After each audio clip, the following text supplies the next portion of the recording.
എന്നാണ് നിങ്ങൾ ഉടനീളം പറഞ്ഞു വന്നിരുന്നത്. തെരഞ്ഞെടുപ്പ് ഘട്ടങ്ങളിലെല്ലാം പറഞ്ഞു വന്നിരുന്നത്, തെരഞ്ഞെടുപ്പിന്റെ പ്രചരണ വേളകളിലെല്ലാം പറഞ്ഞത്. എവിടെയാണ് നിങ്ങൾക്ക് പിഴച്ചത്? ത്രിതല പഞ്ചായത്ത് തെരഞ്ഞെടുപ്പിൽ നമ്മൾ സീറ്റിൻ്റെ എണ്ണം, പാർട്ടി സംഘടനകൾ, അത് മുന്നണികൾ പിടിച്ച വോട്ടിൻ്റെ ശതമാനം, ഇതൊക്കെ വെച്ച് നോക്കുമ്പോൾ ഭാരതീയ ജനതാ പാർട്ടി നയിക്കുന്ന NDA സഖ്യത്തിനായിരുന്നു ഒരു മുന്നേറ്റം നടത്തുവാൻ സാധിച്ചിട്ടുള്ളൂ. ഞങ്ങളെ സംബന്ധിച്ചിടത്തോളം 14% അല്ലെങ്കിൽ 13% നിന്ന് 17-18% വോട്ടിലേക്ക് ഞങ്ങളുടെ വോട്ടിംഗ് ശതമാനം ഉയർന്നു. പിന്നെ തിരുവനന്തപുരത്തെ സംബന്ധിച്ചിടത്തോളം 35 സീറ്റ് വളരെ ശക്തമായ മത്സരത്തിൽ UDFൻ്റെ സഹായത്തോടു കൂടി ഇടതുപക്ഷം 52-51 സീറ്റ് പിടിച്ചപ്പോൾ ഞങ്ങളുടെ ശക്തി കേന്ദ്രങ്ങളിലൊന്നും ഞങ്ങൾക്ക് അടിപതറിയിട്ടില്ല. ഞങ്ങൾക്ക് 35 സീറ്റ് നിലനിർത്തുവാൻ സാധിച്ചു എന്നുള്ളത് ഒരു വലിയ വിജയമായിട്ട് തന്നെയാണ് ഞങ്ങൾ കാണുന്നത്. പിന്നെ നരേന്ദ്രമോദിജി വരുമ്പോൾ മേയർ സ്വീകരിക്കും എന്നൊക്കെ പറയുന്നത് ആ തെരഞ്ഞെടുപ്പിൻ്റെ ഓരോ സ്ട്രാറ്റജിയുടെ ഭാഗമാണ്. തെരഞ്ഞെടുപ്പിന് മുമ്പായിട്ട് തെരഞ്ഞെടുപ്പ് പ്രചരണ ഘട്ടത്തിൽ നമ്മൾ പല കാര്യങ്ങളും പറയാറുണ്ട്. 1% പോലും അല്ലെങ്കിൽ 3-ാം സ്ഥാനത്തും കെട്ടിവെച്ച കാശ് നഷ്ടപ്പെടുന്ന അവസരങ്ങളിൽ പോലും ഭാരതീയ ജനതാ പാർട്ടി തെരഞ്ഞെടുപ്പിനെ അഭിമുഖീകരിക്കുമ്പോൾ നമ്മൾ വിജയിക്കുമെന്നുള്ള പ്രതീക്ഷയോടുകൂടിയാണ്. ആ പ്രതീക്ഷയാണ് പ്രവർത്തകരിലേക്ക് പകർന്നു കൊടുക്കുന്നതും ആ പ്രതീക്ഷയ്ക്കൊത്താണ് പ്രവർത്തിക്കുന്നതും. അങ്ങനെയാണ് സംഘടന സ്റ്റെപ്പ് ബൈ സ്റ്റെപ്പായിട്ട് ഇപ്പോൾ ഈ ഒരു വലിയ വിജയത്തിൽ എത്തിച്ചേർന്നിരിക്കുന്നത്. ഈ വിജയം ഒട്ടും ചെറുതാണെന്നോ ഒട്ടും നിരാശയോ ഞങ്ങൾക്കില്ല. ഞങ്ങളെ സംബന്ധിച്ചിടത്തോളം ഓരോ വിജയവും ഞങ്ങളുടെ ലക്ഷ്യത്തിലേക്കുള്ള ചവിട്ടുപടികളാണ്. ഇന്ന് കേരളത്തിലെ ഏതാണ്ട് 24 പഞ്ചായത്തുകൾ ഭാരതീയ ജനതാ പാർട്ടിയുടെ നേതൃത്വത്തിലുള്ള ഭരണസമിതികൾ നിലവിൽ വരികയാണ് 2 ദിവസം കഴിയുമ്പോൾ.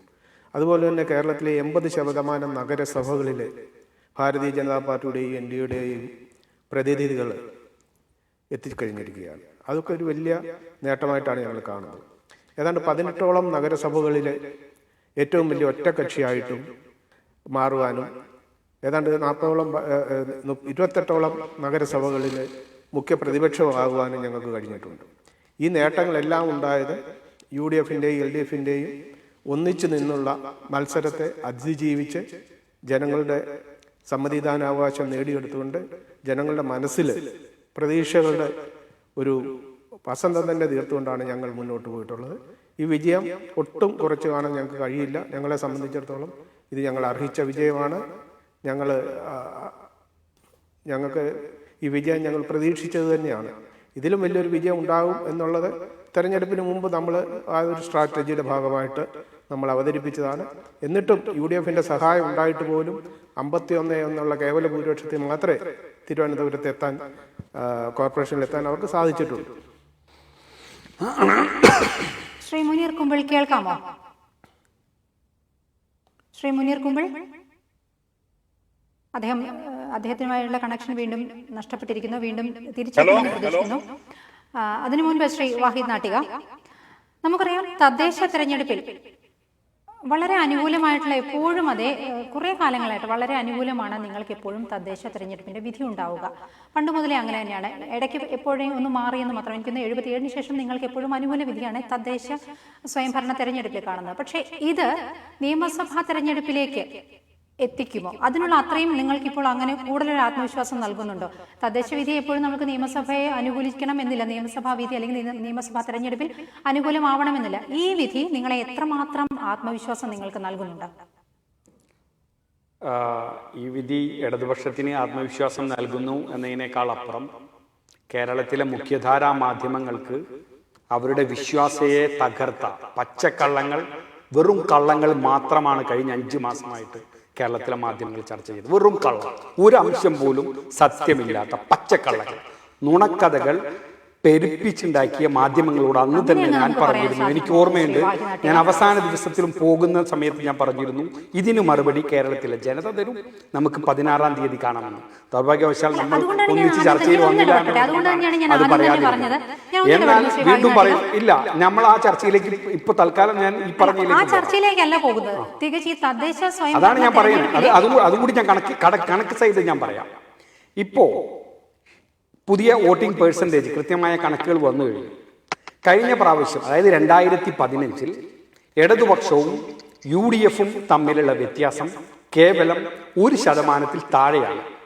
ഇപ്പോൾ ഏറ്റവും പുതിയ കണക്ക്, ഇതിപ്പോൾ ഇലക്ഷൻ കമ്മീഷന്റെ സൈറ്റിൽ പോയി കഴിഞ്ഞാൽ വോട്ടിംഗ് പെർസെന്റേജിനെ കണക്കിട്ടിട്ടുണ്ട്. LDF 41.55%, UDF 37.14%, NDA 14.52.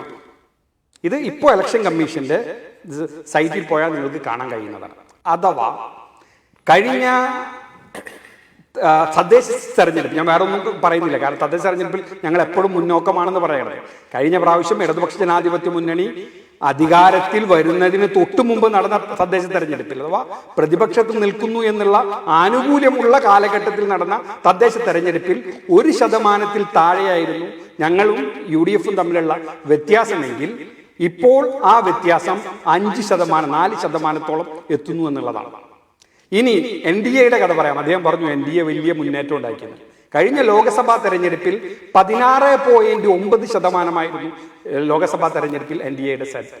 ഇപ്പോൾ 14.52%. വോട്ടിംഗ് പെർസെന്റേജ് അവിടെയും തകർന്നിരിക്കുന്നു. കേരളത്തിലെ 2 വർഗീയ മുന്നണികളെ, കറക്റ്റായി ഞാൻ പറയും, 2 വർഗീയ മുന്നണികൾ ഈ തെരഞ്ഞെടുപ്പിൽ കൃത്യമായ വർഗീയത പറഞ്ഞുകൊണ്ടാണ് ജമാഅത്ത് ഇസ്ലാമിയെ പോലെയുള്ള ഏറ്റവും SDPI പോലുള്ള ഏറ്റവും വലിയ തീവ്രവാദ സംഘടനയെ കൂടിയാണ് UDF ഇടതുപക്ഷത്തെ എണീറ്റത്. ഇടതുപക്ഷം 4 പ്രധാന ശത്രുക്കൾ ഒരേ സമയം നേരിടേണ്ടി വന്നിരുന്നു.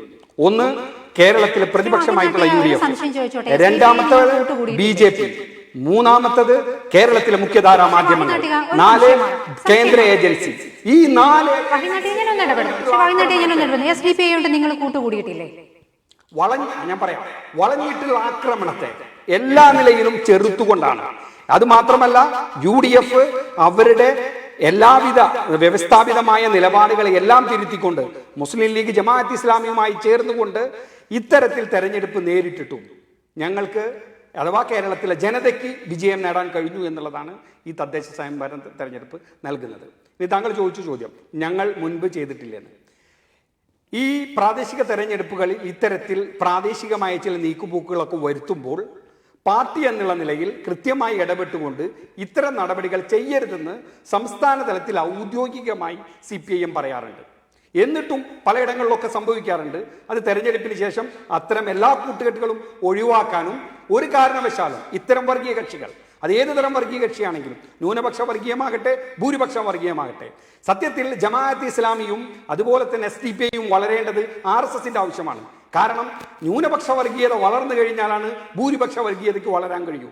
അതുകൊണ്ട് തന്നെ അവർ പരസ്പരം ഒക്കച്ചങ്ങായിമാരായി നിന്നുകൊണ്ട് ഇടതുപക്ഷത്തെ, മതേതരമായി നിൽക്കുന്ന സർക്കാരിനെ, മതേതര സർക്കാർ, ഇന്ത്യയിൽ അവസാനത്തെ മതേതര തുരുത്താണ് കേരളം.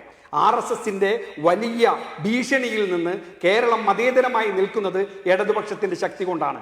അത് തകർക്കണമെന്നുള്ളത് കൊണ്ടാണ് കേന്ദ്ര ഏജൻസികളെ എല്ലാ ഭരണഘടനാ നയങ്ങളെയും കാറ്റിൽ പറത്തിക്കൊണ്ട് തികഞ്ഞ ജനാധിപത്യ വിരുദ്ധമായ രീതിയിൽ പ്രയോഗിച്ചുകൊണ്ടിരിക്കുന്നത്. അതിന്റെ ഒപ്പം നിൽക്കുകയാണ് UDF ചെയ്തത്. അതുകൊണ്ട് തന്നെ കേരളത്തിലെ ജനത മതേതര മനസ്സ് കൃത്യമായി UDFന് വിധി എഴുതിയിരിക്കുന്നു. കേരളത്തിൽ UDFന് പ്രസക്തി ഇല്ല എന്ന്. അതുമാത്രമല്ല, കേരളത്തിലെ UDF ഈ തെരഞ്ഞെടുപ്പ് കഴിഞ്ഞതിന് ശേഷം, അതിനുശേഷം അവർ നടത്തിയ വിശകലനങ്ങളാണ് ഏറ്റവും വലിയ തമാശ. അവർ പറഞ്ഞു ഞങ്ങൾ തോറ്റിട്ടില്ല എന്നാണ്. റൊണാൾഡ് ട്രംപിന് പഠിക്കുകയാണ് അവർ, ഇതുവരെ തോറ്റിട്ടില്ല. ഏതായാലും നമുക്ക് തോന്നുന്നു കോൺഗ്രസിന്റെ സഹയാത്രികൻ ഇപ്പൊ എത്തിയിട്ടുണ്ട് എന്ന് തോന്നുന്നു. ശ്രീ മുനീർ കുമ്പിൾ കേൾക്കാമോ? ശ്രീ മുനീർ കുമ്പിൾ കേൾക്കാമോ ഞാൻ പറയുന്നത്? അദ്ദേഹമായി വീണ്ടും സാങ്കേതിക പ്രശ്നം നേരിട്ടിരിക്കുന്നു. ശ്രീ B. പത്മകുമാർ, നമ്മൾ നേരത്തെ പറഞ്ഞ പ്രകാരമാണെങ്കിൽ, ശ്രീ വാഹിനാട്ടിക പറഞ്ഞ പ്രകാരമാണെങ്കിൽ, പലരുമായും ഒരു ധാരണയുണ്ടാക്കിയ ശേഷമാണ് പഞ്ചായത്ത് തെരഞ്ഞെടുപ്പിൽ അല്ലെങ്കിൽ തദ്ദേശ സ്വയംഭരണ പഞ്ചായത്തുകളിലേക്ക് സ്ഥാപനങ്ങളിലേക്ക് നടന്ന തെരഞ്ഞെടുപ്പുകളിൽ UDFും ഒക്കെ മത്സരിച്ചതെന്ന് പറയുന്നു. പക്ഷേ ഒരുപാട് അനുകൂല സാഹചര്യങ്ങൾ കേരളത്തിലുണ്ടായിരുന്നു. എല്ലാ പ്രതിപക്ഷങ്ങൾക്കും അനുകൂല സാഹചര്യങ്ങൾ ഉണ്ടായിരുന്നു. ഒരുപാട് വിവാദങ്ങൾ ഉണ്ടായിരുന്ന സമയമാണ് കടന്നുപോയത്. കൃത്യമായിട്ട് ആ തദ്ദേശ സ്വയംഭരണ തെരഞ്ഞെടുപ്പ് പടിവാതിൽക്കൽ നിൽക്കുമ്പോൾ തന്നെയാണ് ഈ വിവാദങ്ങളെല്ലാം കേരളത്തിലുണ്ടായതും. ഒരുപാട് വിവാദങ്ങൾ നമുക്കറിയാം. സ്വപ്ന മുതൽ ശിവശങ്കർ മുതൽ KSFE മുതൽ ലൈഫ് എല്ലാ കാര്യങ്ങളും ആ സമയത്താണ് ഉണ്ടായത്. അത്രയും അനുകൂല സാഹചര്യം ഉണ്ടായിട്ട് പോലും എന്തുകൊണ്ടാണ് പ്രതിപക്ഷത്തിന് അതൊന്നും വോട്ടാക്കി മാറ്റാൻ പറ്റാതിരുന്നത്?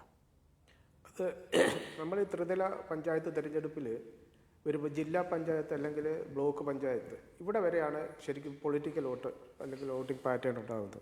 മറിച്ച് ബാക്കിയുള്ള പഞ്ചായത്ത് തിരഞ്ഞെടുപ്പുകളിലൊക്കെ വ്യക്തിപരമായിട്ടും വ്യക്തിയുടെ കഴിവ്, വ്യക്തിയുടെ സമുദായം, വ്യക്തിയുടെ പ്രവർത്തനങ്ങൾ, അതിൻ്റെ കുടുംബബന്ധം, ഇതൊക്കെ ഒരു പ്രധാന കാരണങ്ങളാണ്. എക്കാലത്തും ഇടതുപക്ഷ ജനാധിപത്യ മുന്നണിക്ക് നല്ല സ്വാധീനമാണ് ത്രിതല പഞ്ചായത്ത് തിരഞ്ഞെടുപ്പുകൾ ഉണ്ടായിട്ടുള്ളത്. അതുകൊണ്ട് ആ ഒരു മുന്നേറ്റം അല്ലെങ്കിൽ ഇപ്പോഴത്തെ ആ ഒരു മുന്നേറ്റം അടുത്ത നിയമസഭാ തെരഞ്ഞെടുപ്പിൽ പ്രതിഫലിക്കണമെന്നില്ല.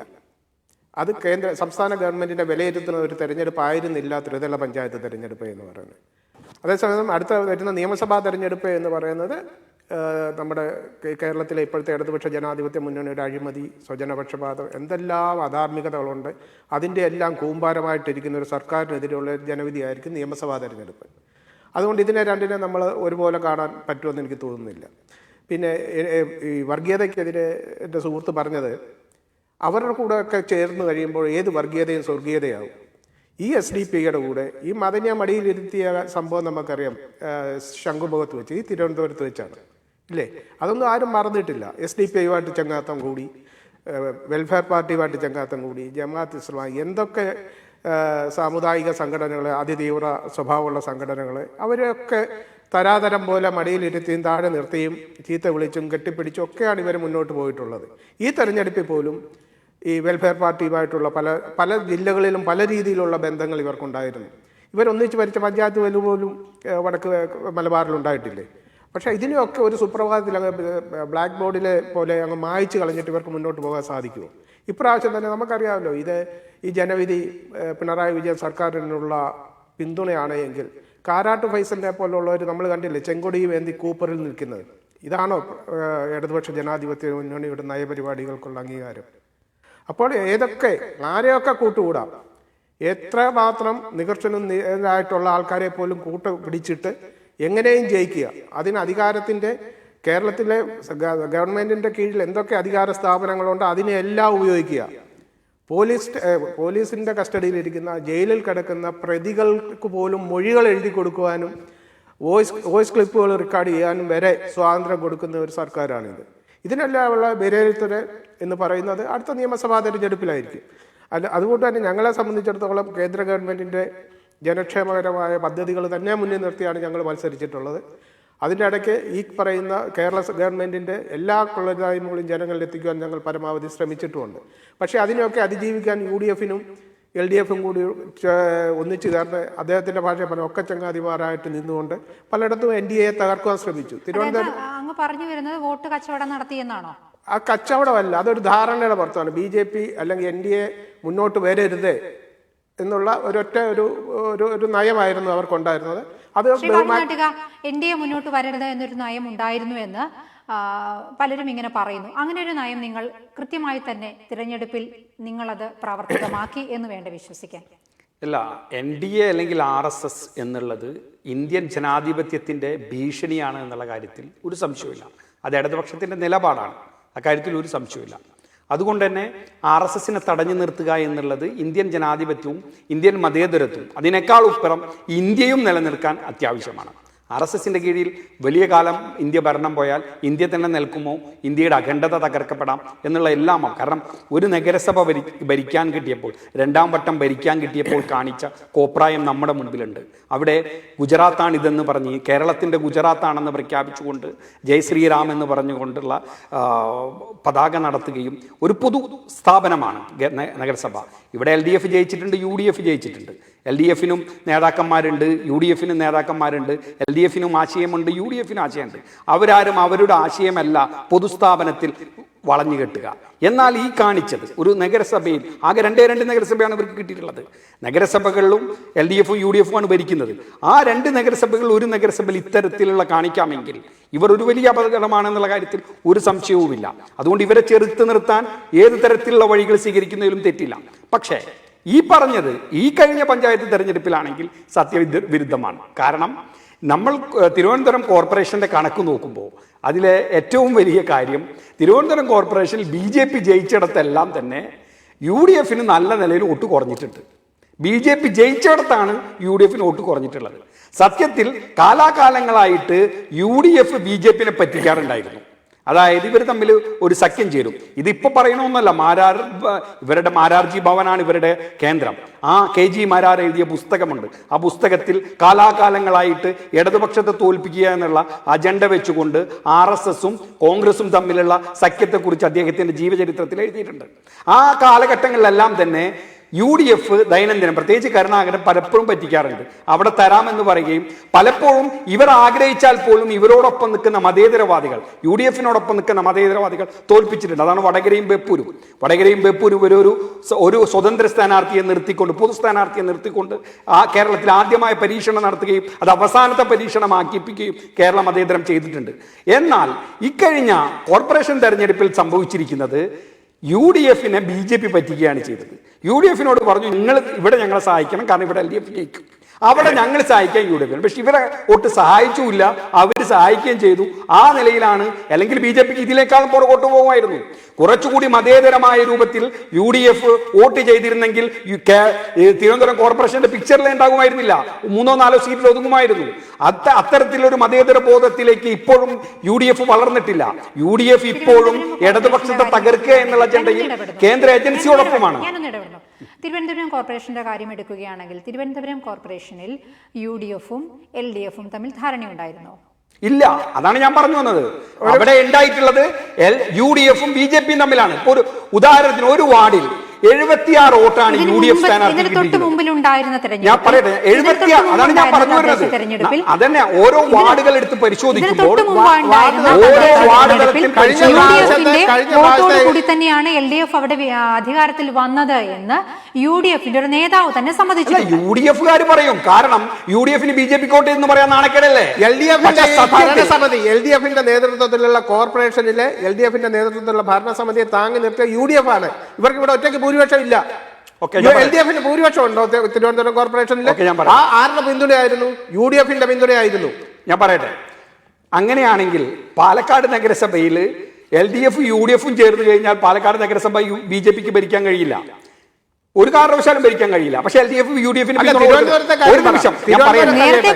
ഒരു നിമിഷം ഞാൻ പറയുന്നത്, LDFിന് ഒറ്റയ്ക്ക് നിന്നിട്ടോ UDFിന് ഒറ്റയ്ക്ക് നിന്നിട്ടോ BJPക്ക് ഒറ്റയ്ക്ക് നിന്നിട്ടോ ഭൂരിപക്ഷം കൃത്യമായ കേവല ഭൂരിപക്ഷം ഇല്ലാത്തടത്ത് ഏറ്റവും വലിയ ഒറ്റക്കക്ഷിയെ ക്ഷണിക്കും. സ്വാഭാവികമായിട്ടും LDF ആണ് ഭരണത്തിലുള്ളത്. ഒന്നിച്ചു നിന്നുകൊണ്ട് ഇവർ അവിശ്വാസം നടത്തിയില്ല എന്നുള്ളതാണ് പപ്പേട്ടന്റെ വാദം. ഞാൻ സമ്മതിക്കുന്നു. കാരണം അങ്ങനെ നടത്തിക്കൊണ്ട് തിരുവനന്തപുരം പോലുള്ള ഒരു തലസ്ഥാന നഗരിയിൽ പരസ്യമായിട്ട് അങ്ങനെ നടത്തിക്കൊണ്ട് കോൺഗ്രസിന് മുന്നോട്ട് പോകാൻ കഴിയില്ല, ദേശീയ നേതൃത്വം സമ്മതിക്കില്ല. എന്നാൽ രഹസ്യമായി ഈ കഴിഞ്ഞ തെരഞ്ഞെടുപ്പിൽ BJP ജയിച്ചിടത്തെല്ലാം UDF അമ്പേ പരാജയപ്പെട്ടു. 74 വോട്ട്. നിങ്ങളൊന്ന് ആലോചിച്ച് നോക്കൂ. BJPക്ക് അവിടെ 3900 വോട്ടോളം, LDFിന് 3400 വോട്ടോളം. കഴിഞ്ഞ പ്രാവശ്യം 1100 വോട്ട് പിടിച്ച UDF ഇപ്രാവശ്യം 74 വോട്ട്. BJP വോട്ട് നല്ല നിലയിൽ കൂടി. കഴിഞ്ഞ പ്രാവശ്യം കിട്ടിയ വോട്ട് LDFിന് കിട്ടിയത്. ഇത്തരത്തിൽ ഓരോ വാർഡിൽ നോക്കിക്കഴിഞ്ഞാലും ഇവർ രഹസ്യമായി സഖ്യമുണ്ടായിരുന്നു. എന്നിട്ട് ആ സഖ്യത്തിൽ പോലും BJP സത്യസന്ധത പുലർത്തിയില്ല. BJP ചെയ്ത എന്താന്ന് വെച്ച് കഴിഞ്ഞാൽ അവർ ജയിക്കുന്നിടത്ത് അവർ UDFിന്റെ വോട്ട് മേടിക്കുകയും ചെയ്തു, എന്നാൽ UDFിന് വോട്ട് ചെയ്തതുമില്ല. ശ്രീ ഭായിനാട്ടിക, പ്രതിപക്ഷം പറയുന്നത് 2 സ്ട്രാറ്റജിയാണ് നിങ്ങൾ ഇപ്രാവശ്യം തദ്ദേശ സ്വയംഭരണ തെരഞ്ഞെടുപ്പിൽ നിങ്ങൾ നടപ്പാക്കിയത്. ഒന്ന്, വിവാദങ്ങളിൽ പെട്ടുപോയ മുഖ്യമന്ത്രി അടക്കമുള്ളവരെ നിങ്ങൾ പൊതുപരിപാടികൾ അല്ലെങ്കിൽ ഈ ലോക്കൽ ആളുകളിലേക്ക്, തദ്ദേശ ആളുകളിലേക്ക് ഇറക്കിയില്ല. കൃത്യമായി നിങ്ങൾ മാറ്റി നിർത്തി. വിവാദങ്ങളിൽ ഏർപ്പെട്ട നേതാക്കളെ എല്ലാം നിങ്ങൾ മാറ്റി നിർത്തി. 2, ചില ചിലയല്ല, അരിവാൾ ചുറ്റിക നക്ഷത്രം എന്നതിനൊപ്പം തന്നെ ഒരുപാട് സ്വതന്ത്രരെ നിങ്ങൾ കൂട്ടുപിടിച്ചു. നിങ്ങൾ അവരെ സഹായിക്കുക എന്ന രീതിയിൽ നിങ്ങൾ കൂട്ടുപിടിച്ചു. അങ്ങനെയാണ് നിങ്ങൾക്ക് ഈ വിജയം നേടിയെടുക്കാൻ സാധിച്ചത്. ഒപ്പം ഏറ്റവും നിർണായക ഘടകമെന്ന് പറയുന്ന ജോസ് കെ മാണിയുടെ വരവ്. അല്ലാതെ പ്രതിപക്ഷം പറയുന്നത് മുഖവിലേക്ക് എടുക്കുകയാണെങ്കിൽ നിങ്ങൾക്ക് ഒറ്റയ്ക്ക് നിന്നുകൊണ്ട് ഇത്രയും വലിയൊരു വിജയം നിങ്ങൾക്ക് നേടാൻ സാധിക്കില്ലേ തന്നെ. ഈ 3 ഘടകങ്ങൾ, സ്വതന്ത്രരുടെ സഹായം, ഒരു നല്ലൊരു അളവ് വരെ നിങ്ങൾ സ്വതന്ത്രരെ പിന്താങ്ങിയിട്ടുണ്ട്. അതുകൊണ്ട് തന്നെ നല്ലൊരു അളവ് വരെ അവരിൽ നിന്നുള്ള ഒരു പങ്ക് നിങ്ങൾക്ക് കിട്ടി. ചോദ്യം മനസ്സിലായി. അഥവാ ശാന്തിനി, ഈ നിലയിൽ തന്നെ കേരളത്തിലെ പ്രതിപക്ഷം വിലയിരുത്തി പോകണം. കഴിയുന്ന നിയമസഭാ തെരഞ്ഞെടുപ്പ് വരെ ഇതേ രീതിയിൽ തന്നെ വിലയിരുത്തി പോകണമെന്നുള്ളതാണ് അവരോട് സ്നേഹപൂർവ്വമുള്ള അഭ്യർത്ഥന. ഇങ്ങനെ തന്നെ വിലയിരുത്തി പോയി കഴിഞ്ഞു കഴിഞ്ഞാൽ നമുക്ക് നിയമസഭാ തെരഞ്ഞെടുപ്പും കുറച്ചും കൂടി സൗകര്യപ്പെടും.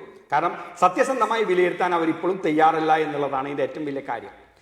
ബഹുമാനപ്പെട്ട കേരളത്തിന്റെ മുഖ്യമന്ത്രി പ്രചരണത്തിന് ഇറങ്ങിയില്ല എന്നുള്ളതായിരുന്നു ഇവരുടെ പ്രചാരണ വിഷയം. അപ്പൊ മുഖ്യമന്ത്രി ഇറങ്ങുന്നതും ഇറക്കാത്തതും തമ്മിൽ ഇതിപ്പോ പറയുന്നതല്ല, മുഖ്യമന്ത്രി ഇറങ്ങുന്നില്ല എന്ന് പറഞ്ഞുകൊണ്ടായിരുന്നു കേരളത്തിന്റെ പ്രതിപക്ഷ നേതാവ് ഒരു 10 ദിവസമെങ്കിലും പത്രസമ്മേളനം നടത്തിയത്. അതുകൊണ്ട് തന്നെ വിവാദങ്ങളിലേക്ക് വന്നില്ല എന്നാണ് പറയുന്നത്. അതുകൊണ്ട് തന്നെ വിവാദങ്ങളിലേക്ക് വന്നില്ല, വെറും തദ്ദേശ കാര്യങ്ങളിൽ ഒതുങ്ങി നിന്നു എന്നാണ് പറയുന്നത്.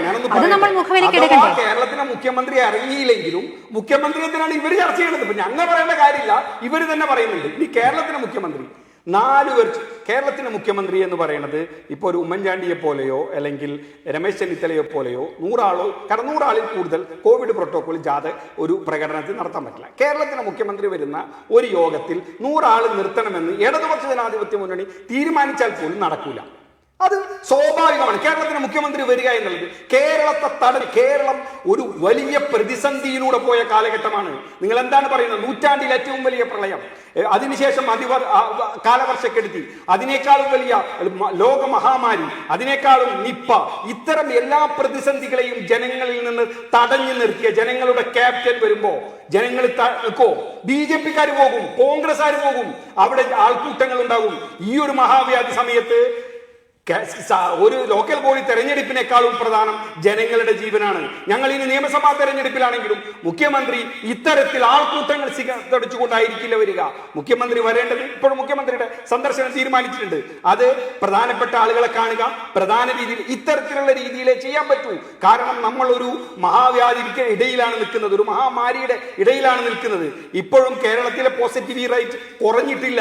ആ രീതിയിൽ അപകടകരമായ അവസ്ഥയിൽ നിൽക്കുകയാണ്. ഉത്തരവാദിത്തമുള്ള ഒരു സർക്കാർ, ഉത്തരവാദിത്തമുള്ള ഒരു മുഖ്യമന്ത്രി.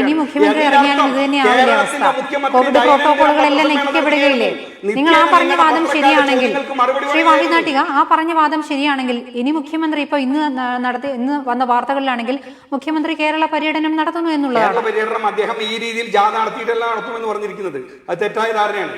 ബഹുമാനപ്പെട്ട മുഖ്യമന്ത്രി പ്രധാന മേഖലകളിൽ തെരഞ്ഞെടുക്കപ്പെട്ട ആളുകൾ അത് ഈ വിഷയങ്ങൾ ഇനി വരാൻ പോകുന്ന, തീർച്ചയായിട്ടും കേരളത്തിൽ ജനത ഇടതുപക്ഷ ജനാധിപത്യ മുന്നണി അധികാരത്തിൽ വരണമെന്നുള്ളത് തീരുമാനിച്ചിരിക്കുകയാണ്. നിലവിലുള്ള മുഖ്യമന്ത്രിയുടെ ചുമതലയാണ് പുതിയ സർക്കാരിനുള്ള തെരഞ്ഞെടുപ്പിന്റെ പ്രക്രിയകൾ, അതിന്റെ പുതിയ പ്രകടന പത്രിക തയ്യാറാക്കുക. ഞങ്ങൾ പ്രകടന പത്രിക തയ്യാറാക്കുക വെറുതെ എഴുതുന്നതല്ല. അതുകൊണ്ടാണ് പറഞ്ഞത്, ഞങ്ങൾ വെച്ച പ്രകടന പത്രിക 95% പൂർത്തീകരിച്ചിട്ട് പ്രോഗ്രസ് കാർഡുമായിട്ടാണ് ജനങ്ങളുടെ മുമ്പിലേക്ക് തെരഞ്ഞെടുപ്പിന് നേരിട്ടത്. അത് തന്നെയാണ് ഞങ്ങൾ ഈ വരാൻ പോണ തെരഞ്ഞെടുപ്പിനും വരാൻ പോണത്. ഇനിയുള്ള പ്രകടന പത്രിക തയ്യാറാക്കേണ്ടതുണ്ട്. അതിന് ജനങ്ങളുടെ വിഷയങ്ങൾ കേൾക്കേണ്ടതുണ്ട്. പ്രാദേശികമായിട്ടുള്ള പ്രധാനപ്പെട്ട ആളുകളെ കൂടിക്കാഴേണ്ടതുണ്ട്. അത്തരം കൂടിക്കാഴ്ചകൾക്കാണ് മുഖ്യമന്ത്രി പോകുന്നത്. അത് മുഖ്യമന്ത്രി പോകുന്നതും കോവിഡ് പ്രോട്ടോകോളും ഒരു തരത്തിലുള്ള ഇതുകൊണ്ട് ഒരു തരത്തിലുള്ള രോഗവ്യാപ്തിയും ഉണ്ടാകില്ല എന്ന് ഉറപ്പുവരുത്തിക്കൊണ്ടായിരിക്കും ഈ മുഖ്യമന്ത്രിയുടെ സന്ദർശനം ഉണ്ടാകാൻ പോകുന്നത്. അത്തരത്തിൽ, കാരണം സാമൂഹ്യമായ ഉത്തരവാദിത്തമാണ്. ഇതൊരു സർക്കാരാണ്, ഭരണകൂടമാണ്. ഇവർക്ക് പുറത്തുനിന്ന് ഇവരെന്താണ് ചെയ്തത്? കൊറോണ പരത്തിയവരാണ്. ഇല്ലാത്ത നുണക്കഥകൾ കഴിഞ്ഞ 5 മാസമായി കേരളത്തിലെ ചാനലുകൾ അവരുടെ റേറ്റിംഗിന് വേണ്ടി പറഞ്ഞു കൂട്ടുമ്പോൾ അത് കേട്ടിവർ ജാഥ വിളിക്കുകയായിരുന്നു. എവിടെയായിരുന്നു ജാഥ? സെക്രട്ടേറിയറ്റിന് മുമ്പിൽ ആയിരക്കണക്കിന് പേര് കൂടുകയായിരുന്നു. എന്നിട്ട് ജലപീരങ്കി ഉപയോഗിക്കുക. അങ്ങനെയല്ല കേരളത്തിലെ കൊറോണ പറഞ്ഞത്. ആരാണ് കൊറോണ പറഞ്ഞത്? UDF-ഉം BJP-യും ആണ്. അല്ലെങ്കിൽ കേരളം എന്നേ പ്രത്യേകമായിരുന്നു. UDF-ഉം അതാണ്ട് കൊറോണ ഗ്രസ്ത് പേര് വന്നത്. അങ്ങനെയാണെങ്കിൽ ശ്രീ വാഹിദ് നാട്ടിക, അങ്ങനെയെങ്കിൽ ഈ തിരഞ്ഞെടുപ്പ് വിജയത്തിന് ശേഷം ഉണ്ടായ നമുക്കറിയാമല്ലോ ആഘോഷ പരിപാടികൾ, അവിടെ നിങ്ങൾ എന്തുകൊണ്ട് ഇങ്ങനെ ഒരു ഇത് കൊണ്ടുവന്നില്ല? പ്രവർത്തകർ കൂടരുത് എന്ന് നിങ്ങൾ എന്തുകൊണ്ട് പറഞ്ഞില്ല? ഒരുപാട് മാനദണ്ഡങ്ങൾ നിർബന്ധപൂർവ്വം വരിക്കുകയും 100 ആളിൽ കൂടുതലുള്ള പ്രകടനങ്ങൾ നടത്തരുതെന്നുള്ള കൃത്യമായ നിർദ്ദേശങ്ങൾ വെക്കുകയും പരമാവധി പാലിക്കാൻ. കാരണം ഈ തെരഞ്ഞെടുപ്പിന്റെ ഒരു പ്രശ്നം എന്ന് പറയുന്നത് തെരഞ്ഞെടുപ്പിന്റെ വിജയാഹ്ലാദമൊക്കെ ഒരു നിയന്ത്രണം എങ്കിൽ പോലും പരമാവധി നിയന്ത്രിച്ചിട്ട് എല്ലാ കക്ഷികളും അവിടെ എവിടെയെങ്കിലും കോവിഡ് പ്രോട്ടോകോളുകൾ നിങ്ങൾ നടത്തുന്നത് കണ്ടിട്ടുണ്ടോ? എല്ലാ കോവിഡ് പ്രോട്ടോകോളും ലംഘിച്ചുകൊണ്ട് നിങ്ങളുടെ തന്നെ നേതാക്കൾ നടത്തിയ അല്ലെങ്കിൽ നിങ്ങളുടെ തന്നെ പാർട്ടിക്കാർ നടത്തിയ കാര്യങ്ങൾ നമ്മൾ കണ്ടതാണല്ലോ. അപ്പൊ നിങ്ങൾ തന്നെ ജനങ്ങൾക്ക് ഒരു മാതൃകയാകേണ്ടവർ നിങ്ങൾ തന്നെ ഇങ്ങനെയാണ്. ഇപ്പൊ എന്നിട്ട് നിങ്ങൾ പറയുന്നു ഇങ്ങനെ ആയിരുന്നില്ല, പ്രോട്ടോകോൾ ഉള്ളതുകൊണ്ട് അങ്ങനെ നടത്തില്ല എന്നൊക്കെ പറയുന്നു. ഇതിൽ രണ്ടും വൈരുദ്ധ്യമുണ്ടല്ലോ. ഇല്ല, നേതാക്കളൊന്നും പങ്കെടുത്തുകൊണ്ട് ഇത്തരത്തിലുള്ള വലിയ ജാഥകളോ, ലോക്കൽ നേതാക്കൾ പങ്കെടുത്തിട്ടുണ്ട്, ഇല്ല എന്ന് പറയാൻ പറ്റില്ല. പ്രാദേശികമായിട്ടുള്ള നേതാക്കൾ പങ്കെടുത്തിട്ടുണ്ട്. പ്രാദേശികമായിട്ടുള്ള അതും വളരെയധികം ഇങ്ങനെയൊന്നും അല്ലായിരുന്നു സത്യത്തിൽ. ഇനിയിപ്പോ ഈ തെരഞ്ഞെടുപ്പിൽ ഇനി മാറി നിർത്തി UDF ആണ് ജയിച്ചിരുന്നെങ്കിൽ കേരളം രണ്ടാമല്ല ഒരു കൊറോണ കേന്ദ്രമായി മാറുമായിരുന്നു. കാരണം ഏതായാലും ഇതിനൊക്കെ നമുക്ക് മറുപടി പറയാൻ UDF-ന്റെ പ്രതിനിധി ഇവിടെ എത്തുമെന്ന് പ്രതീക്ഷിച്ചിരുന്നതാണ്. അദ്ദേഹത്തിന് സാങ്കേതികപരമായിട്ടുള്ള അല്പം തടസ്സമുള്ളത് കൊണ്ട് അദ്ദേഹമായിട്ട് നമുക്ക് കണക്ട് ചെയ്യാൻ പറ്റുന്നില്ല. അങ്ങ് ഉന്നയിച്ച എല്ലാ വാദങ്ങൾക്കും അദ്ദേഹം മറുപടി പറയുമായിരുന്നു. പക്ഷേ വരുന്ന സമയങ്ങളിലെങ്കിലും അദ്ദേഹത്തെ നമുക്ക് പങ്കെടുപ്പിക്കാൻ പറ്റും എന്നാണ് പ്രതീക്ഷിക്കുന്നത്. അതിനു മുമ്പ് അത്യാവശ്യമായ ഒരു ഇടവേളയ്ക്ക് പോകേണ്ടതുണ്ട്. ഇടവേളയ്ക്ക് ശേഷം താങ്കളിലേക്ക് തിരിച്ചെത്താം.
ശാന്തി വെൽനസ് ആയുർവേദിക് മെഡിക്കൽ സെന്റർ പാരമ്പര്യ ആയുർവേദ പഞ്ചകർമ്മ ചികിത്സയും മർമ്മ ചികിത്സാരീതികളും യോഗയുടെ സാധ്യതകളും കൂട്ടിയിണക്കിയ ചികിത്സാരീതി.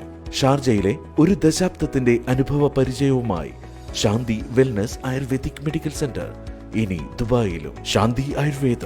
Treat the cause, not the symptoms. Contact Dubai 056-912-1844, 042255-133, Sharjah 052-843-4127, 06-555-8429.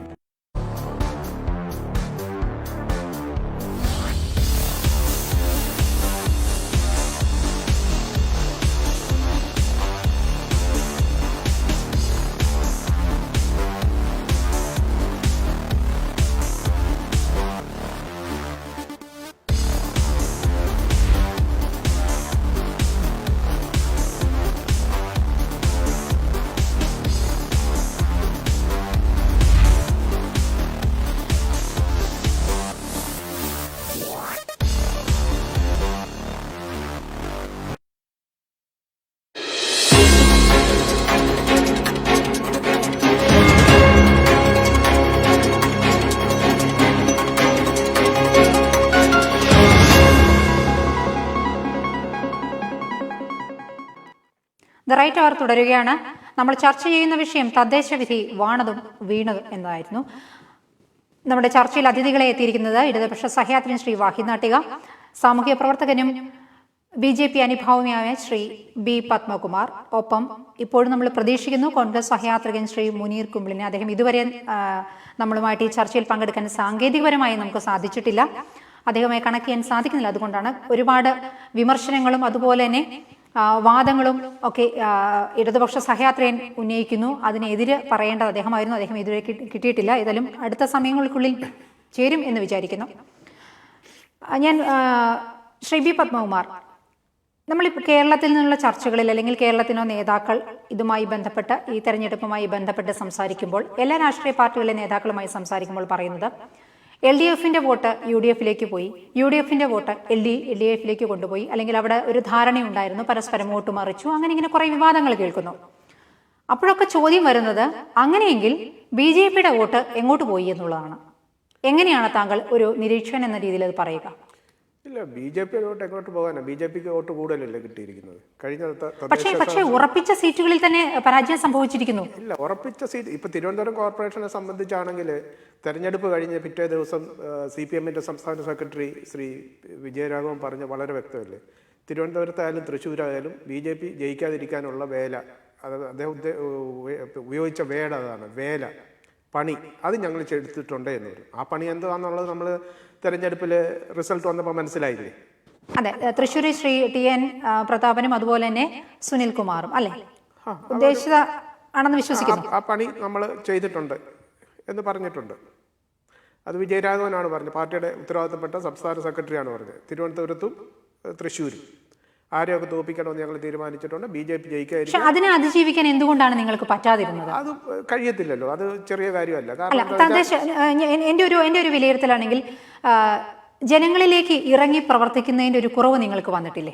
ഇല്ല. കാരണം കൃത്യമായിട്ടും ഈ ഗവൺമെന്റിന്റെ ഭരണ പരാജയങ്ങൾ എവിടെയെങ്കിലും ഉണ്ടായിട്ടുണ്ടെങ്കിൽ, അല്ലെങ്കിൽ ഭരണക്കോട്ടങ്ങൾ എവിടെയെങ്കിലും ഉണ്ടായിട്ടുണ്ടെങ്കിൽ അത് ജനങ്ങളിലേക്ക് ഇറങ്ങി അവരോട് പറഞ്ഞ് ബോധിപ്പിച്ച് അത് വോട്ടാക്കി മാറ്റാൻ BJPയുടെ അണികൾക്കോ അല്ലെങ്കിൽ അതിന്റെ പ്രവർത്തകർക്കോ സാധിച്ചിട്ടുണ്ടോ? അല്ല, അത് ഒരു പരിധി വരെ മാത്രമേ.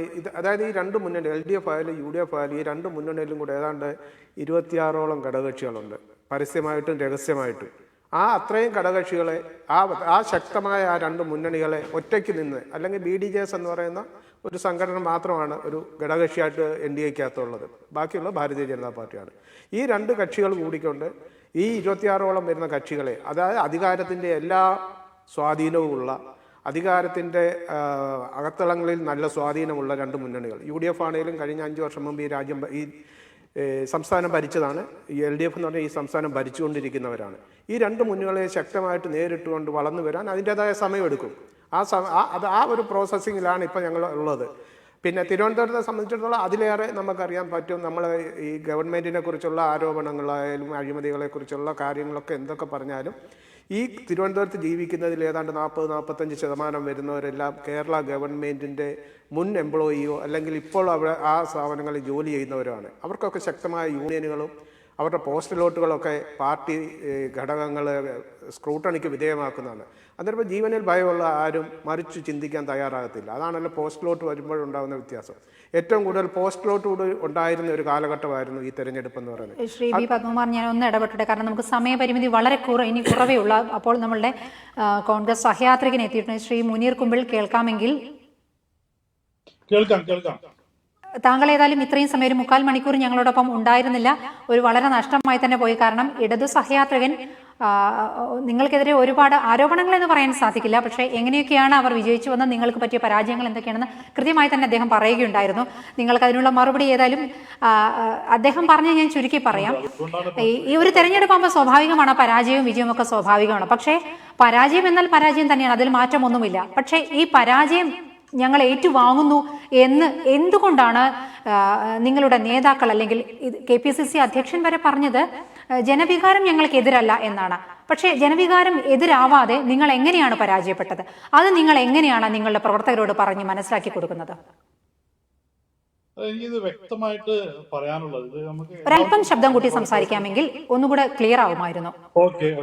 എല്ലാവർക്കും അറിയാവുന്ന, കേരളത്തിലുള്ള ഒരാൾക്കും അറിയാവുന്ന ഒരു കാര്യമാണ്.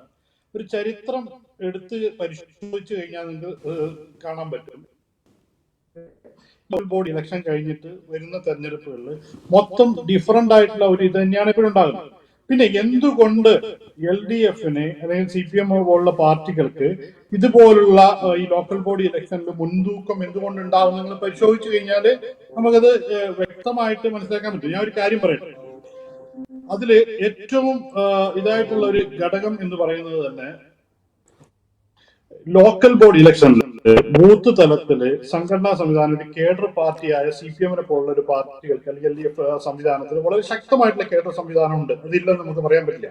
ആ ഒരു സ്ഥിതിക്ക് തന്നെയാണ് കാര്യങ്ങൾ മുന്നോട്ട് പോയിട്ടുള്ളത്. പിന്നെയുള്ള ഒരു ഏറ്റവും വലിയൊരു അടവ് നയം, അതായത് ലോക്കൽ ബോഡി ഇലക്ഷനിൽ അവർ പയറ്റുന്ന അടവുണ്ട്. അതായത് ഇപ്പൊ കോൺഗ്രസ് അല്ലെങ്കിൽ UDFന്റെ സ്ഥാനാർത്ഥികൾ മത്സരിക്കുമ്പോൾ വ്യക്തമായിട്ട് ഒരു ചിഹ്നം വെച്ചുകൊണ്ട് തന്നെയാണ് അവരുടെ കൈപ്പത്തി അല്ലെങ്കിൽ കോണി പോലെ ചിഹ്നം വെച്ച് തന്നെയാണ് മത്സരിക്കുന്നത്. പക്ഷെ CPM പോലുള്ള പാർട്ടികൾ അവിടെ സ്വീകരിക്കുന്ന ഒരു അടവ് നിയമം എന്ന് വെച്ചാൽ സ്വതന്ത്രം നിർത്തിക്കൊണ്ട് സ്വതന്ത്രം ജയിച്ചു കഴിയുമ്പോൾ ഇടത് സ്വതന്ത്രം എന്ന ആ രീതിയിലാണ് അവർ പലപ്പോഴും ആളുകളെ നിർത്തിയിട്ട് മുന്നോട്ട് വരുന്നത്. അപ്പോൾ ജനങ്ങൾ പൊതുവെ എടുക്കുന്ന ഈ ലോക്കൽ ബോഡിയിൽ എടുക്കുന്ന ഒരു വികാരം എന്ന് പറയുന്നത് അവർക്ക് ഈ സ്വർണ്ണക്കടത്തോ അല്ലെങ്കിൽ സെക്രട്ടറിയുടെ മയക്കുമരുന്നോ മറ്റതോ അതോ ഇതോ ഒന്നുമല്ല. ഇത് ഓരോ കുടുംബത്തിലുള്ള ആളുകളും പരസ്പരം അവിടെ ഇവിടെയൊക്കെ മത്സരിക്കുമ്പോൾ അതിനനുസരിച്ചുള്ള ലോക്കലായിട്ടുള്ള വോട്ടിംഗ് ആണ് വരുന്നത്. ഇത് പറയാൻ കാരണം ഞാൻ വ്യക്തമായിട്ട് പറയാം, ഇതിനുള്ള മുമ്പ് ഓരോ തെരഞ്ഞെടുപ്പ് എടുത്താലും അതിൽ എപ്പോഴും ഇടതുപക്ഷത്തിന് മാത്രമേ അതിൽ മേൽക്കൈ ഉണ്ടായിട്ടുള്ളൂ. പക്ഷേ പ്രബുദ്ധരായ ജനങ്ങൾ അതൊരു പാർലമെന്റ് തെരഞ്ഞെടുപ്പോ അല്ലെങ്കിൽ അല്ലെങ്കിൽ ഒരു നിയമസഭാ തെരഞ്ഞെടുപ്പ് വരുമ്പോൾ അത് നേരെ മറിച്ച് കുത്തി തന്നെ ഉണ്ടാകുന്നത്. അപ്പോൾ ഇവിടെ ഈ ഒരു തരംഗം ഉണ്ടാകുന്നു എന്നൊക്കെ പറയുന്ന ഒരു മാധ്യമ സൃഷ്ടി മാത്രമാണ്. ഇവിടെ ഒരു തരംഗം ഉണ്ടായിട്ടില്ല. ആ ഇതിന്റെ അടിസ്ഥാനത്തിൽ നിന്ന് നോക്കിക്കഴിഞ്ഞാലും എവിടെയും മനസ്സിലാവും. ഇവിടെ പറയുന്നത് ജോസ് കെ മാണി വന്നതിന് ശേഷം ഭയങ്കര ഉണ്ടായിരുന്നു. ഇന്നലെ കോട്ടയത്ത് ആ ലിസ്റ്റ് എടുത്ത് മനസ്സിലാക്കി, 4 ഒരു പഞ്ചായത്ത് എടുത്ത് മനസ്സിലാക്കി പരിശോധിച്ചാൽ നമുക്ക് മനസ്സിലാവും 4 2, 3 1 ഇതുപോലെയാണ് അവിടെയും കാര്യം സംഭവിച്ചത്. ഇടതുപക്ഷം പറയുന്നത് ശ്രീ മുനീർ കുമിളി, ഞാനൊന്ന് ഇടപെടുകയാണ്. ഇടതുപക്ഷം പറയുന്നത് കഴിഞ്ഞ 55 മാസത്തെ ഒരു ഭരണ മികവ് അല്ലെങ്കിൽ ഭരണ നേട്ടം ഈ കോവിഡ് കാലത്ത് പോലും ഭക്ഷ്യക്കിറ്റ് തുടങ്ങി എല്ലാ മേഖലയിലും ജനങ്ങൾക്കൊപ്പം നിന്ന ഒരു ഗവൺമെന്റ്. അതുകൊണ്ട് തന്നെയാണ് ഇത്രമാത്രം ആവേശത്തോടെ ഇത്രമാത്രം വലിയൊരു മാർജിനിൽ അവർ വോട്ട് ചെയ്ത് വിജയിപ്പിച്ചത് എന്നാണ് ഇടതുപക്ഷം പറയുന്നത്. നമുക്കത് പൂർണ്ണമായും തള്ളിക്കളയാൻ എവിടെയാണ് ജനങ്ങൾക്ക് ഒപ്പം നിന്നിട്ടുള്ളത്? ആരോഗ്യ മേഖല ഇത്രയും തകർന്ന ഒരു സർക്കാർ ഇതിനു മുമ്പ് ഉണ്ടായിട്ടുണ്ട്. ആ ടീച്ചർ വന്നിട്ട് ഫേസ്ബുക്കിലുള്ള ലൈവുകളല്ലാതെ എവിടെയാണ് നടന്നിട്ടുള്ളത് എന്ന് പറയാമോ? എത്രയെത്ര മരണങ്ങൾ, എത്രയെത്ര റിപ്പോർട്ട്, എത്ര കാര്യങ്ങൾ നമ്മുടെ മുമ്പിലുണ്ട്. അതൊന്നും പറയുമ്പോൾ നിങ്ങൾ മാധ്യമ സിൻഡിക്കേറ്റ് എന്ന് പറഞ്ഞിട്ട് ഇവരുടെ മുഖ്യമന്ത്രി പറഞ്ഞ വാക്കെടുത്ത് ഉപയോഗിക്കുക അല്ലാതെ വേറെന്താ ചെയ്യുന്നത്? പക്ഷെ ഇത് ഒരിക്കലും ഒരു എന്താ പറയാ ഒരു ഇതിന്റെ ഒരു സർക്കാരിന്റെ ഇതിനുള്ള ഇതായിട്ടല്ല നിങ്ങൾ കണക്കൂട്ടേണ്ടത്. അതിന് നമ്മൾ മുമ്പുള്ള ഓരോ ലോക്കൽ ബോഡി ഇലക്ഷൻ എടുത്ത് പരിശോധിച്ചാൽ നമുക്ക് വ്യക്തമായിട്ട് മനസ്സിലാവും. പിന്നെ ഈ ജസ്റ്റ് 1-2 ദിവസത്തേക്ക് ഇത് പറഞ്ഞു നടക്കാവുന്നേ ഉള്ളൂ. പക്ഷെ ഇതൊരു സെമി ഫൈനൽ ആയിട്ടോ അല്ലെങ്കിൽ ഇതൊരു ഇതായിട്ടൊന്നുമില്ല. UDF ഇപ്പോഴും ശക്തമാണ്. ആ രീതിയിൽ തന്നെ UDF മുന്നോട്ട് പോകാനും അടുത്ത നിയമസഭാ തെരഞ്ഞെടുപ്പ് ജയിക്കാനുള്ള എല്ലാ കെൽപ്പും UDF-നുണ്ട്. ചില പ്രസ്താവനകളൊക്കെ ഉണ്ടായിട്ടുണ്ട്. അതൊക്കെ അച്ചടക്കത്തോടെ പാർട്ടി വിലയിരുത്തിക്കൊണ്ട് കോൺഗ്രസ് അടക്കമുള്ളവർ കൂടിയാലോചിച്ചുകൊണ്ട് മുന്നോട്ട് വരും. അതിൽ യാതൊരു ഇതുമില്ല. ഇതൊക്കെ എന്ന് പറഞ്ഞാൽ ഒരു എന്താ പറയാ മലർപ്പൊടിക്ക സ്വപ്നം മാത്രമാണ്. നിങ്ങളുണ്ടാക്കിയ ചില കൂട്ടുകെട്ടുകൾ ഞാൻ പെട്ടെന്ന് ചോദിക്കുന്നത് നമുക്ക് സമയപരിമിതി ഉള്ളത് കൊണ്ടാണ്. ഇത്ര നേരം മറ്റു 2 പേരും നമ്മോടൊപ്പം സംസാരിക്കുകയായിരുന്നു. താങ്കൾക്ക് മാത്രം സമയം കണക്ഷൻ കിട്ടാത്തത് കൊണ്ട് താങ്കളോട് സംസാരിക്കാൻ പറ്റിയില്ല. അവരോട് ചോദിച്ച ആ ഒരു കാര്യം തന്നെ ചോദിക്കുകയാണ്. ചില കൂട്ടുകെട്ടുകൾ, ചില നീക്കുപോക്കുകൾ നിങ്ങളെ ദോഷകരമായി ബാധിച്ചിട്ടില്ല ഈ തദ്ദേശ സ്വയംഭരണ തെരഞ്ഞെടുപ്പിൽ? പ്രത്യേകിച്ച് വെൽഫെയർ പാർട്ടിയുമായുള്ള കണക്ഷനൊക്കെ നിങ്ങൾക്ക് ഒരുപാട് ദോഷം ചെയ്തിട്ടില്ല എന്ന് നിങ്ങൾക്ക് പറയാൻ പറ്റുമോ? വെൽഫെയർ പാർട്ടിയുമായിട്ടുള്ള കണക്ഷനൊക്കെ ആർക്കാ ഈ ഒരു കാലം വരെ ഉണ്ടായിരുന്നത് നിങ്ങളൊന്ന് എടുത്ത് പരിശോധിച്ചു നോക്കൂ. PDP ആയിട്ട് അബ്ദുൽ നാസർ മഹദിനിയുമായിട്ട് ഇപ്പോഴത്തെ ഈ തെരഞ്ഞെടുപ്പിൽ ജനം അതിനെ എങ്ങനെ വിലയിരുത്തി എന്നുള്ളത് കൂടെ നമ്മൾ നിങ്ങൾക്ക് കിട്ടിയ വോട്ട് നോക്കി നമ്മൾ കണക്കാക്കേണ്ടതുണ്ടല്ലോ. അങ്ങനെ വരുമ്പോൾ അത് വേണ്ടിയിരുന്നില്ല എന്ന് ഇപ്പോൾ തോന്നുന്നുണ്ടോ? അല്ലല്ല, ആലോചിച്ചെടുക്കേണ്ട ഒരു തീരുമാനമായിരുന്നു എന്നൊരു അഭിപ്രായം എനിക്കുണ്ട്. ഞാനൊരു കോൺഗ്രസിന്റെ ഒരാളെന്ന രീതിയിൽ അത് ആലോചിച്ചെടുക്കേണ്ട ഒരു തീരുമാനം. പക്ഷെ എന്തുകൊണ്ടാണ് താങ്കൾക്കത് മനസ്സിലായി? വളരെ പക്വമായ തീരുമാനം, കോൺഗ്രസ് പ്രവർത്തന നിലയിൽ വളരെ പക്വമായ ഒരു തീരുമാനം, വളരെ പ്രശംസനീയമായ ഒരു തീരുമാനം തന്നെ, അല്ലെങ്കിൽ അങ്ങനത്തെ ഒരു പ്രസ്താവനയാണ് താങ്കളുടെ ഭാഗത്ത് നിന്ന്. പക്ഷേ താങ്കളുടെ നേതാക്കൾക്ക് ഇതെന്താണ് മനസ്സിലാവാത്തത്? ഇതുവരെ അവർ ഇതിനെപ്പറ്റി ഒന്നും മിണ്ടുന്നില്ലല്ലോ, അല്ലെങ്കിൽ ഞങ്ങൾ കൂട്ടുകെട്ടുണ്ടായിരുന്നു എന്ന് അവർ പറയുന്ന പോലും ഇല്ലല്ലോ പുറത്ത്. പറയുന്ന പോലും ഇല്ല എന്ന് പറഞ്ഞാൽ അതുപോലുള്ള ഒരു സാധ്യമായിട്ടുള്ള ഒരു വ്യക്തമായിട്ടുള്ള ഒരു കൂട്ടുകെട്ട് ഉണ്ടായിട്ടില്ല. അത് സത്യമാണ്. അത് തള്ളിക്കളയാൻ പറ്റുമോ? അത് പറയേണ്ട ആളുകള് വ്യക്തമായിട്ട് ചില ആളുകൾ അഭിപ്രായം പറഞ്ഞു. അത് അവരുടെ വ്യക്തിപരമായിട്ടുള്ള അഭിപ്രായമായിരിക്കും. അത് പാർട്ടിയുടെ അഭിപ്രായമായിട്ട് അവിടെ കാണേണ്ട ആവശ്യമില്ല. ശരി, അതൊരു ദോഷമായിട്ട് നിങ്ങളെ ബാധിച്ചിട്ടില്ല എന്നാണ് നിങ്ങൾ ഇപ്പോഴും പറയുന്നത്? ഇല്ല, അതൊരു ഫാക്ടറായിട്ട് ഞാൻ കരുതുന്നില്ല. കാരണം ഞാൻ ആ ഒരു സ്വഭാവം തന്നെ ഓരോന്നെടുത്ത് പരിശോധിക്കുമ്പോൾ നമുക്ക് കാണാൻ കഴിയുന്ന അത്രയേ ഉള്ളൂ. ഇതൊരു കൂട്ടുകെട്ടുണ്ടാവും എന്നുള്ള നിങ്ങൾക്ക് കോൺഗ്രസിന് അങ്ങനെ ഒരു കൂട്ടുകെട്ടുണ്ടാവും എന്നുള്ള ഒരു അഭിപ്രായമാണോ ഉള്ളത്? എങ്ങനെ? വെൽഫെയർ പാർട്ടിയുമായിട്ട് വെൽഫെയർ പാർട്ടിയോ ആയിട്ട് കൂട്ടുകെട്ട് വേണോ അല്ലെങ്കിൽ അവരുടെ പിൽക്കാല ചരിത്രമൊക്കെ നോക്കിയിട്ട് ഏത് വേണോ എന്നുള്ളത് അതൊരു നേതൃത്വം ആലോചിച്ച് തീരുമാനിക്കേണ്ട കാര്യമാണ്. പക്ഷെ മറ്റു വശത്ത് നമ്മൾ എടുത്തു നോക്കി കഴിഞ്ഞാൽ ഏകദേശം 12ഓളം പാർട്ടികളെ കൂട്ടുകൂടിയിട്ടാണ് ഈ CPM-ഉം ഈ ഒരു തെരഞ്ഞെടുപ്പിനെ നേരിട്ടിരിക്കുന്നത്. അതിൽ പലരും ഉണ്ട്. തീവ്രം പ്രസംഗിച്ച് നടക്കുന്ന INL അടക്കമുള്ള ആളുകൾ എല്ലാവരും അതിലുണ്ട്. ഒരു സാമ്പാർ മുന്നണി പോലെ തന്നെയാണ് അവിടെ ഉള്ളത്. അതെല്ലാം മറച്ചു വെച്ചുകൊണ്ട് ഇതേ വെൽഫെയർ പാർട്ടിയെ കൂട്ടുപിടിച്ച് ഇത്രയും കാലം മാറിട്ട് ഇന്ന് വെൽഫെയർ പാർട്ടി ഒന്ന് മാറി ചിന്തിക്കുമ്പോൾ അല്ലെങ്കിൽ അത് വേറൊരു പാർട്ടിക്ക് കൊടുക്കാൻ തയ്യാറാകുമ്പോൾ അത് ആ ഒരു കിട്ടാത്ത മുന്തിരി പുളിക്കും എന്ന രീതിയിലുള്ള അഭിപ്രായമാണ് CPM പറയുന്നത്. ഒരു ജാള്യതയാണ്. അത് തന്നെയാണ് ഇതിൽ വ്യക്തമായിട്ട് വരുന്നത്. മറ്റൊരു കാര്യം നിങ്ങളുടെ കുറച്ച് നേതാക്കൾ പറഞ്ഞത് 4 മിഷനുകൾ പിരിച്ചുവിടും, അതായത് ഉപകാര പദ്ധതികളായിരുന്ന 4 മെഷീനുകൾ പിരിച്ചുവിടുമെന്നൊക്കെ പറഞ്ഞിരുന്നു. അതെല്ലാം ജനം പിരിച്ചുവിടുമെന്ന് പറഞ്ഞില്ല. ആ പദ്ധതികൾ ഉൾപ്പെടുത്തിക്കൊണ്ട് അതിനേക്കാളും നന്നായിട്ട് നടത്തുമെന്നാണ് പറയുന്നത്. മാധ്യമങ്ങൾ മുകളിൽ പറഞ്ഞ വാക്കുകൾ മാത്രം ഏറ്റെടുത്ത് കോട്ട് ചെയ്തേ ഉള്ളൂ. ആണോ ശ്രീ വാഹിദ് നാട്ടിക? അതായത് ഇവിടെ നമ്മള് ജനവിധി വന്നിട്ട് 2 ദിവസമേ ആയിട്ടുള്ളൂ. കേരളത്തിലെ ജനങ്ങളെയാണ് ഇവർ അവഹേളിക്കുന്നത്.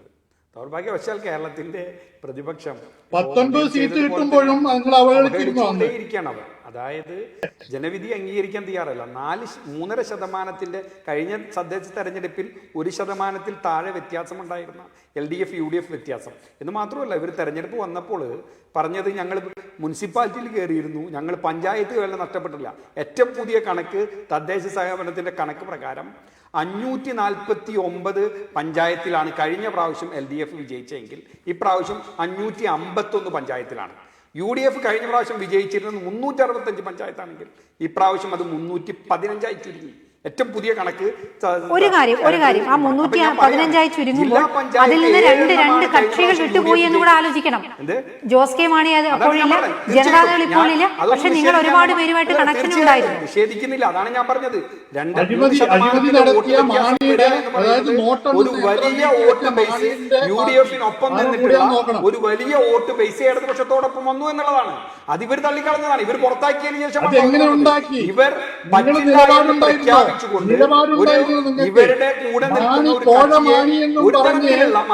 ഒരു തരത്തിലുള്ള നോട്ടടി യന്ത്രമൊന്നും ഉണ്ടായിരുന്ന ആ കോടമാണിയുടെ മകന്റെ പാർട്ടി ആ കോടമാണിയായിട്ടാണ് അത് മറച്ചു വെക്കരുത്. നിങ്ങൾ ഈ സാമ്പാർ മുന്നണിയാണ് ഉണ്ടായിരുന്നത്. ഓക്കെ, താങ്കൾ പറഞ്ഞല്ലോ, പറഞ്ഞല്ലോ. അപ്പൊ ഞാൻ പറയണത് ഈ ഇടതുപക്ഷ ജനാധിപത്യ മുന്നണി എന്നുള്ളത് ഔദ്യോഗികമായി ജനങ്ങളുടെ മുമ്പിൽ പ്രഖ്യാപിച്ചു, രഹസ്യമായിട്ടൊന്നല്ല, പരസ്യമായിട്ടാണ് കേരള കോൺഗ്രസ്. ഒന്ന് സുഹൃത്തെ പ്ലീസ്, ചിഹ്നങ്ങൾ പോലും ഇല്ലാതെ സ്വതന്ത്രമായിട്ട് ആളുകളെ നിർത്തിക്കൊണ്ടാണ് മത്സരിച്ചത്. എനിക്ക് മനസ്സിലാക്കാൻ സാധിക്കും അദ്ദേഹം ഇതുവരെ ചർച്ചയിൽ അദ്ദേഹത്തിന് പങ്കെടുക്കാൻ പറ്റിയില്ലല്ലോ, അതുകൊണ്ടാണ് അദ്ദേഹം ആർജവത്തോടെ സംസാരിക്കുന്നത്. നമ്മൾക്ക് ആ രീതിയിൽ തന്നെ കണ്ടാൽ മതി. ശ്രീ വാഹിദ് നാട്ടിക സഖ്യകക്ഷിയായി കേരള കോൺഗ്രസ് മാണി വിഭാഗത്തെ സ്വീകരിച്ചുകൊണ്ട് തന്നെയാണ് ഇടതുപക്ഷ ജനാധിപത്യ ജനങ്ങളുടെ മുമ്പിൽ ജനവിധി പറഞ്ഞത്. രഹസ്യമായിട്ടൊന്നല്ല, പരസ്യമായിട്ടാണ്. അതുപോലെ തന്നെ INL ഉൾപ്പെടെയുള്ള ഇടതുപക്ഷ ജനാധിപത്യ മുന്നണിയിൽ 11 ഘടകകക്ഷികളുണ്ട്. ആ 11 ഘടകകക്ഷികൾക്കും സീറ്റ് കൊടുത്തുകൊണ്ട് കൃത്യമായ ജനാധിപത്യ ബോധ്യത്തിലാണ് ഞങ്ങൾ മത്സരിച്ചത്. പക്ഷെ നിങ്ങളോ ഗ്യാസ് കുറ്റിക്ക് ജില്ലാ പഞ്ചായത്ത് സ്ഥാനാർത്ഥിയെ കൊടുത്തു. ജില്ലാ പഞ്ചായത്ത് എന്ന് പറഞ്ഞ രാഷ്ട്രീയ തെരഞ്ഞെടുപ്പാണ്. കഴിഞ്ഞ പ്രാവശ്യം 7 ജില്ലാ പഞ്ചായത്ത് ജയിച്ച നിങ്ങൾ ഇപ്രാവശ്യം 2 ജില്ലാ പഞ്ചായത്ത് ഒരെണ്ണത്തിൽ ടൈ ആണ്. 11 ജില്ലാ പഞ്ചായത്ത് ഇടതുപക്ഷം ജയിക്കുകയും 2 ജില്ലാ പഞ്ചായത്ത് മാത്രം ജയിക്കുന്ന ഒരു പാർട്ടിയായിട്ട് UDF പോയി. ഈ പണിക്ക് ഞാനില്ലാതാണ് KPCCയുടെ ആക്ടിംഗ് പ്രസിഡന്റ് ആയിട്ടുള്ള K മുരളീധരൻ പറഞ്ഞത്. ഈ പണിനെ ഇങ്ങനെ കൊണ്ടുനടക്കാൻ പറ്റില്ല. ഇന്നൊരു DCC സെക്രട്ടറി മഹിളാ കോൺഗ്രസ്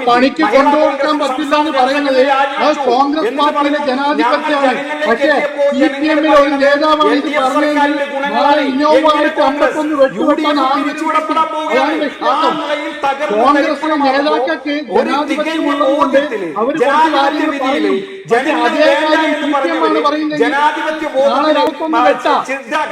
ജനാധിപത്യ ബോധ്യത്തിൽ ഒന്ന് വിലയിരുത്താൻ തയ്യാറല്ല. ജനങ്ങൾ അവഹേളിക്കുകയാണ്, എന്നിട്ട് അഹങ്കാരം കാണിക്കുകയാണ്. അതിനുള്ളത് ജനങ്ങളെ അവഹേളിച്ചു. സമയപരിമിതി ഉള്ളത് കൊണ്ടാണ് ഞാൻ ഒന്ന് ഇടപെടുന്നു. ശ്രീ ബി പത്മകുമാറിലേക്ക് തന്നെ പോവുകയാണ്.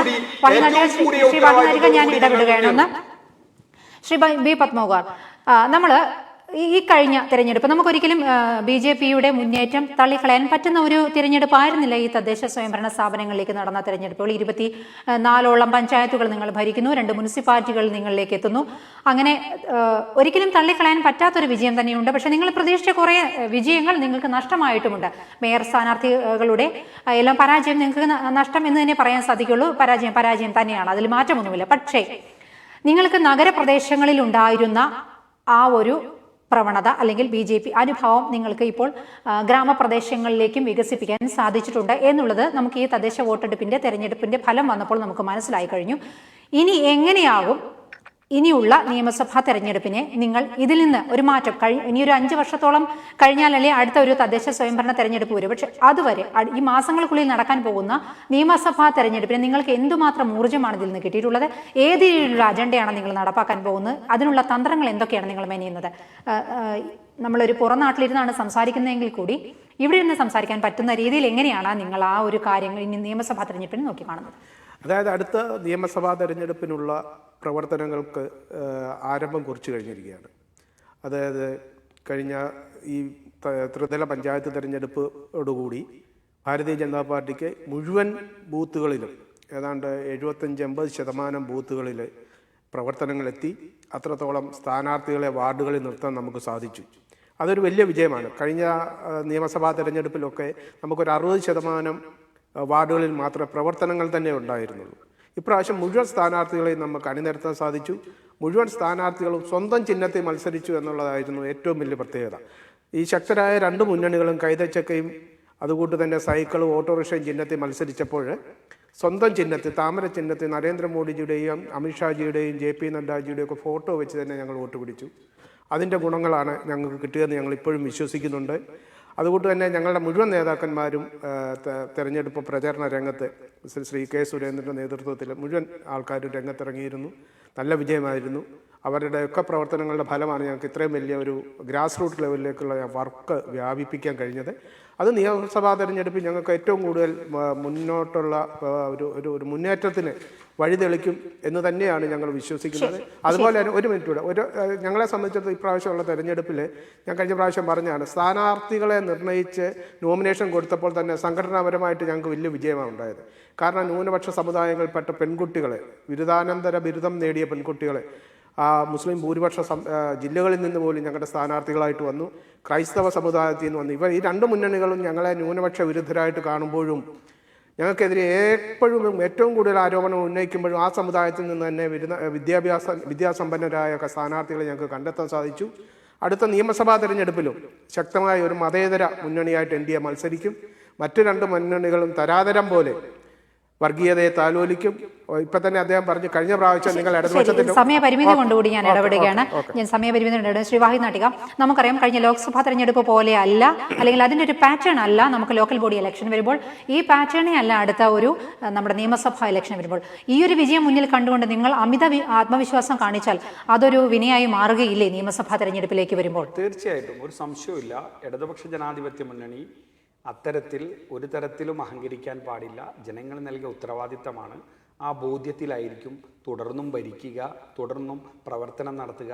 ബഹുമാനപ്പെട്ട മുഖ്യമന്ത്രി ഈ പെരുമാറ്റച്ചട്ടം കഴിഞ്ഞു കഴിഞ്ഞാൽ ഈ അടുത്ത 100 ദിന കർമ്മപരിപാടികൾ പ്രഖ്യാപിക്കും. അത് നടപ്പിൽ വരുത്തുക എന്നുള്ളതായിരിക്കും സർക്കാർ എന്നുള്ള നിലക്ക്. ഇടതുപക്ഷ ജനാധിപത്യ മുന്നണിയുടെ സംഘടനാ മിഷനറി, പ്രത്യേകിച്ച് CPIM, അതുപോലെ തന്നെ CPI, കേരള കോൺഗ്രസ് ഉൾപ്പെടെയുള്ള സംഘടന, ഏറ്റവും വലിയ ജനപിന്തുണയുള്ള സംഘടനകൾ, ആ സംഘടനകളുടെ സംഘടനാ സംവിധാനങ്ങൾ അവരുടേതായ രീതിയിലുള്ള ജനാധിപത്യ പ്രക്രിയകൾ ആരംഭിക്കും. ബഹുമാനപ്പെട്ട കേരളത്തിൻ്റെ മുഖ്യമന്ത്രി പ്രധാനപ്പെട്ട ആളുകളെ കാണുകയും അവരിൽ നിന്നുള്ള അഭിപ്രായങ്ങൾ ക്രോഡീകരിക്കുകയും അതുകൂടി പ്രകടന പത്രികയിൽ ഏർപ്പെടുത്തുകയും അത്തരത്തിൽ എല്ലാ നിലയിലും ജനങ്ങളോടൊപ്പം നിന്നുകൊണ്ട് തന്നെയായിരിക്കും ഈ തെരഞ്ഞെടുപ്പ്. ഞങ്ങൾ ഒരു വലിയ അഹങ്കാരമോ അല്ലെങ്കിൽ ഇതിന്റെ അർമാദത്തിൽ ആണ് ഞങ്ങൾ അങ്ങോട്ട് ജയിച്ചു കയറുമെന്നുള്ള ഒരു ധാരണയും പെട്ടെന്ന് തന്നെ ശ്രീ മുനീർ കുമ്പിളിലേക്ക് ഞാനൊന്ന് പോവുകയാണ്. ശ്രീ വാഹിദ് നാട്ടിക, നിങ്ങൾക്കുണ്ടായ വലിയൊരു പരാജയം, ശ്രീ മുനീർ കുമ്പിൾ, കോൺഗ്രസിനുണ്ടായ വലിയൊരു പരാജയം, നമുക്ക് ആ പരാജയം കണ്ണടച്ച് കാണാൻ സാധിക്കില്ല.